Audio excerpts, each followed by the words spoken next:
लग्नाचे दागिने म्हणजे श्रीमंत पेशवाई दागिने, नाशिकचे सुप्रसिद्ध सराफ मयूर अलंकार सराफ।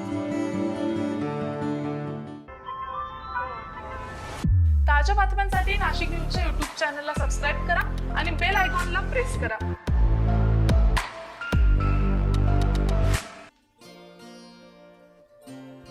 नाशिकमधील रविवार कारंज्यातील यशवंत मंडईची पडझड झालेली इमारत अद्यापर्यंत जमीनदोस्त झालेली नाही। अशात या इमारतीतील एकूण 40 गाळेधारकांनी तब्बल 7.5 कोटी रुपये थकवल्याचं समोर येत आहे। थकीत भाडे अदा न करणाऱ्या व्यावसायिकांच्या मालमत्तेवर बोजा चढवण्याचा निर्णय महापालिका प्रशासनानं घेतलाय। शहराच्या मध्यवर्ती ठिकाणी रविवार कारंज्यावर सुमारे 40 वर्षापूर्वी यशवंत मंडई उभारण्यात आलेली होती। काही दिवसांपूर्वी महापालिका प्रशासनानं स्ट्रक्चरल ऑडिट करताना ही इमारत कमकुवत झाली असून कोसळण्याची दाट शक्यता वर्तवली।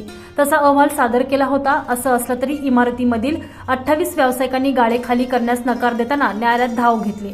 न्यायालयानं व्यावसायिकांकडे स्ट्रक्चरल ऑडिटचा अहवाल मागवला असता त्यातही इमारत धोकादायक असल्याचं नमूद केलेलं होतं।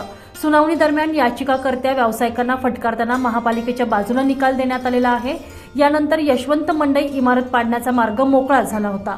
विधानसभा निवडणुकीच्या आचारसंहितेमुळे कारवाई थंडावली होती।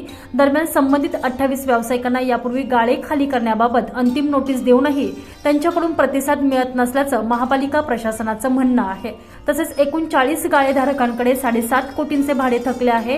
हे थकीत भाडे बुडू नये यासाठी आता थकबाकीदारांच्या मालमत्तेचा शोध घेतला जात आहे आणि सूचना देऊनही थकीत रक्कम भरली नाही तर संबंधितांच्या मालमत्तांवर बोजा चढवत भाडे वसुली करण्याचे कर संकलन विभागाचे नियोजन आहे।